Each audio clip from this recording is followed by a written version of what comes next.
हर हर महादेव दोस्तों, आशा करते हैं आप लोग कुशल मंगल खुश होंगे। महादेव आपका कल्याण करे। हम आ गए हैं फिर से एक नए एपिसोड में एक नया अध्याय लेकर। और हम लोग का जो सीरीज शुरू है वो है सरोधार, गरुड़ पुराण सरोधार के हम लोग ने 6 अध्याय पूरे किए थे। पिछला जो अध्याय था वो 6वां अध्याय था, जिसमें आपने देखा था कि गर्भ अवस्था में जब वापस आत्मा को पृथ्वी पर भेजने के लिए गर्भ अवस्था में डाला जाता है, तो गर्भ अवस्था में आत्मा को सब कुछ याद होता है कि उसने क्या क्या पाप किया है और उसे क्या नहीं दोहराना है और उसे क्या करना है।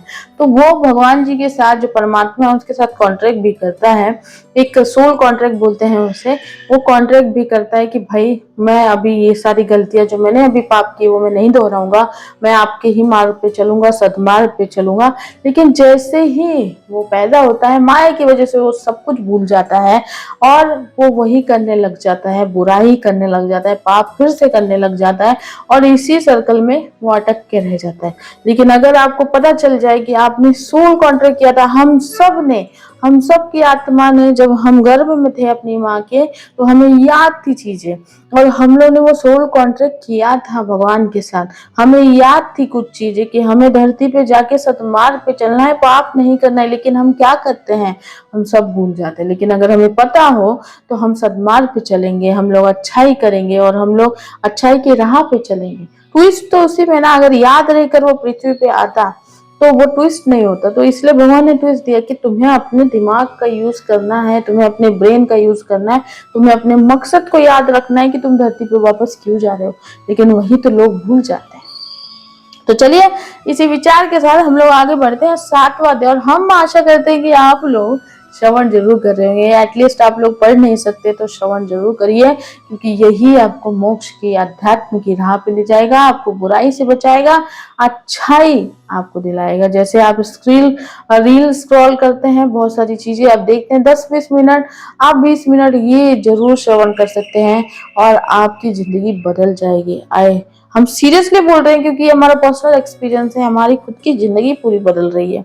हम भी उसी राह पर और इसलिए हम चाहते हैं कि आप भी उसी राह पर आगे बढ़े, अच्छाई की राह पे, मोक्ष की राह पे, अध्यात्म की, क्योंकि हम सब आत्मा है और हम सबका एक ही डेस्टिनेशन है, मोक्ष पाना। ये जो रिसाइकल बर्थ है, इससे पाप और पुण्य का जो खेल है, इससे बाहर निकलना है ना। तो चलिए इसी विचार के साथ शुरू करते हैं। हम चैनल को सब्सक्राइब कर लीजिए, बहुत अच्छे अच्छे वीडियोस बनाते हैं और आपको बहुत अच्छी अच्छी चीजें सुनने को मिलती हैं।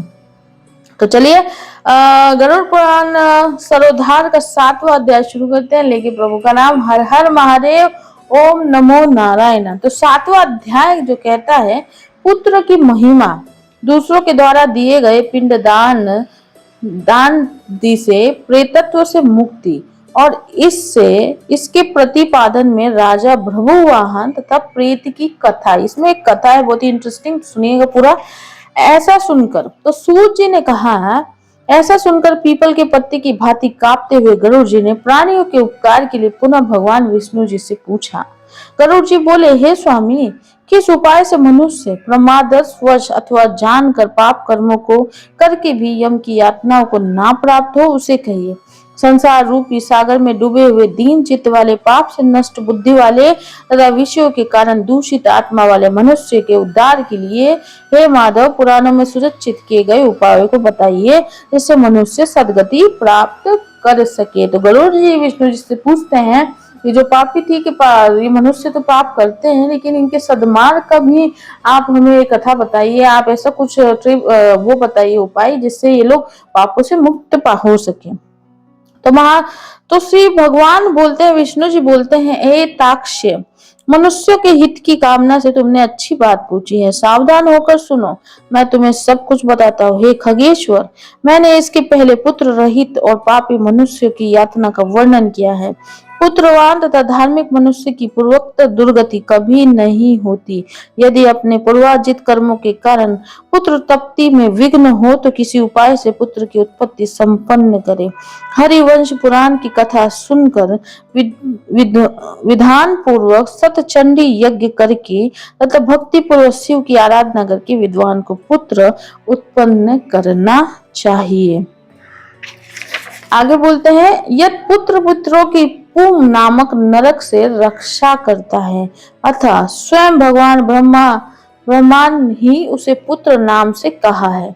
एक धर्मात्मा पुत्र संपूर्ण कुल को तार देता है।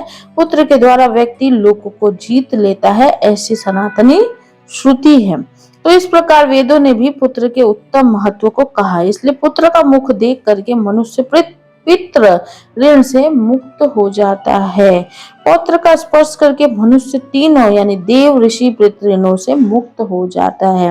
इस प्रकार पुत्र और पौत्र और प्रपोत्र यानी कि परपोता से यमलोकों का अतिक्रमण करके स्वर्ग आदि को प्राप्त करता है।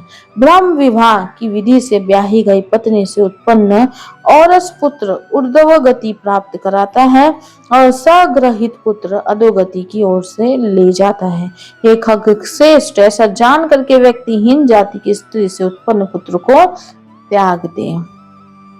ब्रह्मा, देव, आर्ष, प्रजापति, असुर, गंधर्व, राक्षस तथा पैशाच, ये 8 प्रकार के विवाह कहे गए। विवाह के यहाँ पे एक छोटी सी लाइन दी हुई है। विवाह के प्रकार बताए हुए हैं कि 8 प्रकार के विवाह होते हैं। एक ब्रह्म विवाह, एक देव विवाह, एक आर्ष विवाह, एक प्राजापत्य विवाह, एक आसुर विवाह कहते हैं, गंधर्व विवाह, राक्षस तथा पैशाची, 8 विवाह होते हैं। आगे बढ़ते हैं। हे खग, स्वर्ण पुरुषों से स्वर्ण स्त्रियों में जो पुत्र उत्पन्न होते हैं वे औरस पुत्र कहे जाते हैं और वे ही श्राद्ध प्रदान करके पितरों को स्वर्ग प्राप्त कराने के कारण होते हैं। औरस पुत्र के द्वारा किए गए श्राद्ध से पिता को स्वर्ग प्राप्त होता है। इस विषय में क्या कहना? दूसरों के द्वारा दिए गए श्राद्ध से भी प्रेत स्वर्ग को चला जाता है। इस विषय में सुनो। यहाँ मैं एक प्राचीन इतिहास कहूंगा जो औधव दैहिक दान के श्रेष्ठ महत्व को सूचित करता है। हेताक्ष, पूर्व काल में त्रेता युग में महोदय नाम के रमणीय नगर में महाबलशाली और धर्मपरायण बभ्रुवाहन नाम एक राजा रहता था। यहाँ पे एक कथा बताई गई है। तो ये कथा में एक राजा है जिनका नाम है बभ्रुवाहन नामक एक राजा रहते थे। वो यज्ञानुष्ठान परायण, दानियों में श्रेष्ठ थे, लक्ष्मी से संपन्न थे, ब्राह्मण भक्त तथा साधु पुरुषों के प्रति अनुराग रखने वाले थे, शील एवं आचार आदि गुणों से युक्त, सौजनों से प्रति अपनत्व और इतर जनों के प्रति दया से भाव से संपन्न थे।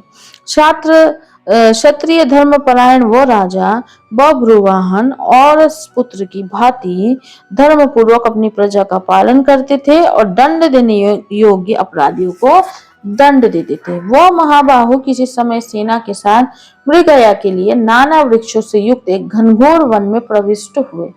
वो वन नाना मृग गणों, पशुओं से व्याप्त और अनेक पक्षियों से निनादित था। उस समय राजा ने वन के मध्य में दूर से एक मृग को देखा। मृग यानी कि हिरण। राजा के द्वारा बाण से वृद्ध वो मृग बाण सहित जंगल में अदृश्य हो गया। मतलब राजा ने जो है शिकार के लिए निकले और उन्होंने एक मृग को बाण चला दिया, लेकिन वो जो हिरण थी वो बाण के सहित गायब हो गए। रुधिर से गीली हुई घास पर अंकित चिन्ह से राजा ने उसका पीछा किया। तब मृग के प्रसंग से वो राजा दूसरे वन में जा पहुंचा। भूख प्यास से सूखे हुए कंठ वाला तथा परिश्रम के संताप से पीड़ित उस राजा ने एक जलाशय के समीप पहुंचकर घोड़े के साथ उसमें स्नान किया तथा कमल की गंधादि से सुगंधित शीतल जल का पान किया। इसके बाद उस जलाशय से बाहर निकलकर श्रम रहित राजा ब्रभुहन वृक्ष रूपी विशाल शाखाओं के कारण फैले हुए मनोहर शीतल छाया वाले तथा पक्षी समूह से कुंजित एक वट वृक्ष को देखा। वह वृक्ष संपूर्ण वन की महती पताका की भांति स्थित था। उसकी जड़ के पास जाकर राजा बैठ गया। उसके बाद राजा ने भूख और प्यास से व्याकुल इंद्रियों वाले ऊपर की ओर उठे बालों वाले अत्यंत मलिन कुबड़े और मांस रहित एक भयावह प्रेत को देखा। उस विकृत आकृति वाले भयावह प्रेत को देखकर ब्रभुवाहन विस्मित हो गया। प्रेत भी घने जंगल में आए हुए राजा को देखकर चकित हो गया और सम्मुखता मन वाला होकर वो प्रेत राज उसके पास आया।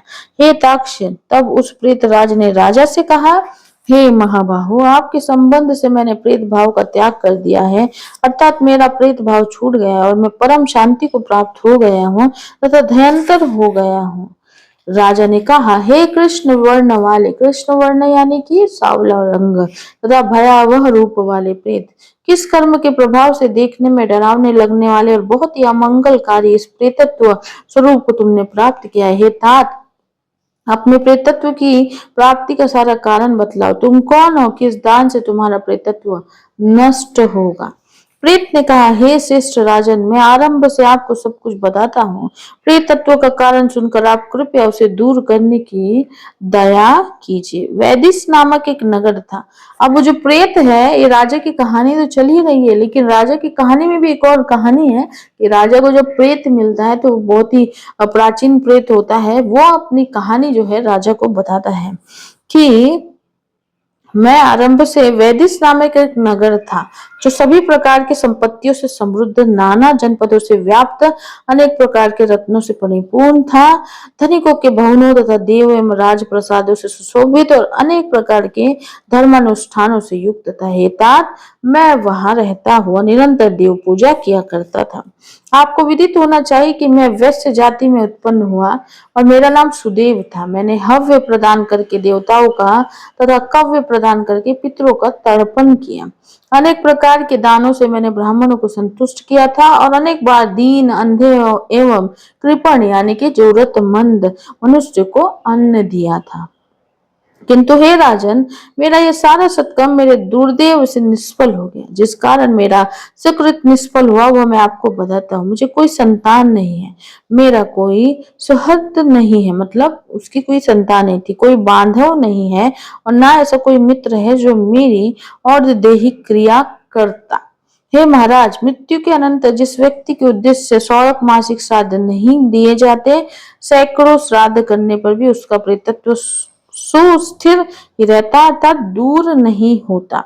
यहाँ पे एक छोटी सी लाइन ये है कि देवताओं निर्मित प्रदान किया जाने वाला द्रव्य हव्य तथा पितरों के निर्मित प्रदान किए जाने वाला द्रव कव्य कहलाता है। ठीक है, तो वो जो प्रेत था उसने अपनी कहानी ये कही है कि वो उसके पास सब था और सब कुछ करता था, दान व्रत सब कुछ करता था, पर उसकी कोई संतान नहीं थी। तो हे महाराज, आप मेरे और दैहिक कृत्य करके मेरा उद्धार कीजिए। मतलब उसका जो श्राद्ध वगैरह बच्चा नहीं था, इसकी वजह से उसका हुआ नहीं, तो इसीलिए वो राजा से विनती करता है कि आप मेरा श्राद्ध वगैरह कीजिए और मेरा उद्धार कीजिए, क्योंकि इसकी वजह से मेरा उद्धार नहीं हो रहा। क्योंकि इस श्लोक में राजा सभी वर्णों का बंधु कहा जाता है, इसलिए हे राजेंद्र, आप मेरा उद्धार कीजिए, मैं आपको मणिरत्न देता हूँ। हे वीर, यदि आप मेरा हित चाहते हैं तो मेरे जैसी सदगति हो सके और मेरी प्रेत योनि से जैसे मुक्ति हो सके वैसा आप करें। भूख प्यास आदि दुखों के कारण वह प्रेत योनि मेरे लिए दुस्सह हो गई है। इस वन में सुंदर स्वाद वाले शीतल जल और फल विद्यमान है, फिर भी मैं भूख और प्यास से पीड़ित हूँ, मुझे जल और फल की प्राप्ति नहीं हो पाती। हे राजन, यदि मेरे उद्देश्य से यथाविधि नारायण बलि की जाए, उसके बाद वेद मंत्रों के द्वारा मेरी सभी और दैहिक क्रिया संपन्न की जाए तो निश्चित ही मेरा प्रेतत्व नष्ट हो जाएगा, इसमें संशय नहीं है। मैंने सुन रखा है कि वेद के मंत्र, तप, दान और सभी प्राणियों में दया, सत्य शास्त्रों का श्रवण, भगवान विष्णु की पूजा और सज्जनों की संगति, ये सब प्रेत योनि से विनाश के लिए होते हैं। इसलिए मैं आपसे प्रेत तत्व को नष्ट करने वाली विष्णु पूजा को कहूंगा। हे राजन, न्यायोपार्जित 2 स्वर्ण यानी 32 माशा भार का सोना लेकर उससे नारायण की एक प्रतिमा बनाइए। यहाँ पर अभी विष्णु पूजा जो है करने के बाद प्रेत योनि से मुक्ति मिलती है, उसके बारे में वर्णन किया और वो प्रेत खुद ही इस बारे में बता रहा है। तो राजा को बता रहा है कि किस प्रकार पूजा कीजिए कि मुझे मुक्ति मिले। तो 32 माशा भार का सोना लेकर उसके नारायण की एक प्रतिमा बनाए, मतलब सोने की प्रतिमा बनाए, जैसे विविध पवित्र जलों से स्नान कराकर 2 पीले वस्त्रों से वैशिष्ट करके सभी अलंकारों से विभूषित अधिवासित करे, तदनंतर उसकी पूजन करे। उस प्रतिमा के पूर्व भाग में श्रीधर, दक्षिण में मधुसूदन, पश्चिम में वामन और उत्तर में गदाधार, मध्य में पितामह ब्रह्मा तथा महादेव शिव की स्थापना करके गंध पुष्पादि द्रवों के द्वारा विधि विधान से पृथक पृथक पूजन करे। उसके बाद प्रदक्षिणा करके अग्नि में हवन करके देवताओं को तृप्त करके घृत, दही तथा दूध से विषय देवों को तृप्त करे।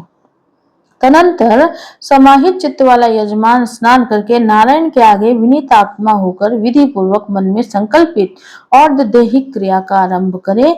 इसके बाद क्रोध और लोभ से रहित होकर शस्त्र विधि से सभी श्राद्धों को करें तथा तदनंतर ब्राह्मणों को 13 पर दान करे। फिर सैया दान देकर प्रेत के लिए घट का दान करे। ठीक है, वहां पर एक छोटी सी इंफॉर्मेशन है कि हे प्रेत, किस विधान से प्रेत घट का निर्माण करना चाहिए और किस विधान से उसका दान करे। जो राजा जी हैं फिर वो पूछते हैं कि प्रेत से कि प्रेत घट जो होता है उसका निर्माण कैसे करना चाहिए और उसका दान कैसे करना चाहिए। सभी प्राणियों के ऊपर अनुकंपा करने के हेतु से प्रेतों को मुक्ति दिलाने वाले प्रेत घट दान के विषय में बताइए। तो छत्र यानी छाता, उपानह यानी जूता होता है, वस्त्र, मुद्रिका यानी अंगूठी, कमंडलु, आसन, पंचपात्र, ये 7 वस्तुएं पद कही गई है। दंड, ताम पात्र, अमान यानी कच्चा अन्न, भोजन, घृत और यज्ञोपवीत को मिलाकर 7 + 6 यानी 13 पद की संपूर्णता होती है। ठीक है, तो ये जो है अब वो बता रहे प्रेत जो है उन्होंने बताया, हे महाराज आपने ठीक पूछा, जैसे सुरगट दान से प्रेतत्व नहीं होता है उसे मैं कहता हूँ। आप ध्यान से सुने, प्रेत घट का दान सभी प्रकार के अमंगलों का विनाश करने वाला, सभी लोकों में दुर्लभ और दुर्गति को नष्ट कराने वाला है। ब्रह्मा, शिव तथा विष्णु सहित लोकपालों से युक्त तपाए हुए सोने का एक घट बनाकर उसे दूध, घी आदि से पूरा भरकर भक्ति पूर्वक प्रणाम करके ब्राह्मण को दान करे। इसके अतिरिक्त तुम्हें अन्य सैकड़ों दानों को देने की आवश्यकता नहीं पड़ती। तो ये प्रेत घट का दान करें, ऐसा वो बताते हैं। हे राजन, उस घट के मध्यम में ब्रह्मा, विष्णु तथा कल्याण करने वाले अविनाशी शंकर की स्थापना करें एवं घट के कंठ में पूर्व आदि दिशाओं में क्रमशः लोकपालों का आह्वान करके उनकी धूप, पुष्प, चंदन आदि से विधिवत पूजा करके दूध और घी के साथ उस हिरण्यमय घट का ब्राह्मण को दान करना चाहिए। हे राजन, प्रेत तत्व की निवृत्ति के लिए सभी दानों में श्रेष्ठ और महापात को नाश करने वाले इन दान को श्रद्धा पूर्वक करना चाहिए। तो श्री भगवान ने कहा, हे कश्यप पुत्र गरुड़, प्रेत के साथ इस प्रकार बातचीत हो रही थी कि उसी समय हाथी, घोड़े आदि से व्याप्त राजा की सेना पीछे से वहां आती है। सेना के आने के बाद राजा को महामणि देकर उन्हें प्रणाम करके पुनः अपने उद्धार के लिए और दैहिक क्रिया करने की प्रार्थना करके वह प्रेत अदृश्य हो जाता है। हे पक्षी, तदंतर उस वन से निकलकर राजा भी अपने नगर को चला गया और अपने नगर में पहुंचकर प्रेत के द्वारा बताए हुए वचनों के अनुसार उसने विधि विधान से और दैहिक क्रिया का अनुष्ठान किया। उसके पुण्य प्रदान से पुक्त होकर प्रेत है स्वर्ग को चला गया।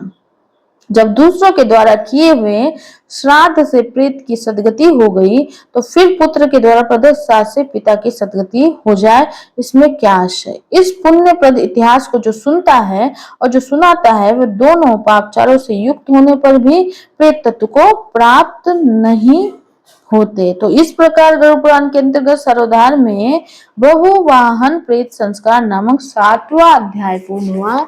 हर हर महादेव, ओम नमो नारायण। तो दोस्तों ये था 7वां अध्याय जिसमें आपने देखा कि जो प्रेत बन जाते हैं, मतलब वो बोलते हैं ना आपातकालीन मृत्यु होती है, जो पापी होते हैं तो प्रेत बन जाते हैं, तो उनकी मुक्ति कैसे होती है। तो अगर उन्हें संतान नहीं होते तो उनकी मुक्ति कैसे, संतान होती तो उनका श्राद्ध करती है या बाकी सारी चीजें करती है। तो ये जो प्रेत घट करके चीज जो प्रेत ने बताया, जो आत्मा ने बताई, वो कर कर आप उससे निजात पा सकते। मतलब ऐसा जरूरी नहीं है कि अगर आपको संतान नहीं है तो, और अगर है तो संतान ही आपका श्राद्ध करे। अगर कोई और भी आपका नाम लेकर श्राद्ध करता है या फिर ये जो विधि दी गई है इस विधि के अनुसार विष्णु पूजा करता है तो आपका श्राद्ध हो जाता है और आप मुक्ति पा लेते हैं, मोक्ष पा लेते हैं। तो ये बहुत ही इंपॉर्टेंट अच्छी इंफॉर्मेशन है। जरूरी नहीं है दुनिया में सबको संतान ही हो, वो भी कर्मों से होता है। तो अगर संतान नहीं है तो कोई भी आपका श्राद्ध पूरे मन से इस प्रकार से कर सकता है। तो इस अध्याय में ये बताया गया था, एक बहुत ही सुंदर कथा बताई गई राजा और उस प्रेत की, जिसमें बताया गया कि कैसे कैसे आप इस जन्म से अपने प्रेत आत्मा को मुक्ति दिला सकते हैं, ये पूजा पाठ से। और जब भी आप पूजा पाठ करते हैं, आप मंत्रोपचार करते हैं, आप भगवान के करीब होते हैं। और इसमें एक और लाइन बहुत सुंदर कही गई जो हमने लास्ट में पढ़ी कि जब आप इस पुण्यप्रद इतिहास को जो सुनता है और जो सुनाता है, वे दोनों पाप चारों से युक्त होने पर भी प्रेत तत्व को प्राप्त नहीं होते। मतलब अगर आप ये जो पाठ है सुनते भी है, श्रवण भी करते हैं, और जो सुनाता भी है और जो श्रवण करता है, तो वो प्रेत तत्व को नहीं प्राप्त होता, उसे श्राद्ध भी करने की जरूरत नहीं होती और वो पूरी तरह से इससे मुक्त होता है, वो प्रेत नहीं बनता। तो आई होप कि आपको ये जरूर अच्छा लगा होगा और आप इसका श्रवण जरूर करेंगे। और ऐसे ही वीडियो को लाइक शेयर सब्सक्राइब करते रहिए। हम मिलेंगे आपसे नए एपिसोड में नए अध्याय को लेकर। आप इसका श्रवण जरूर करिएगा और अपने प्यारे प्यारे कमेंट जरूर दीजिएगा। और किसी भी प्रकार की सहायता कंसल्टेशन चाहिए, आप हमें डायरेक्टली कॉल कर सकते हैं। अपना बहुत बहुत ख्याल रखिए। हर हर महादेव।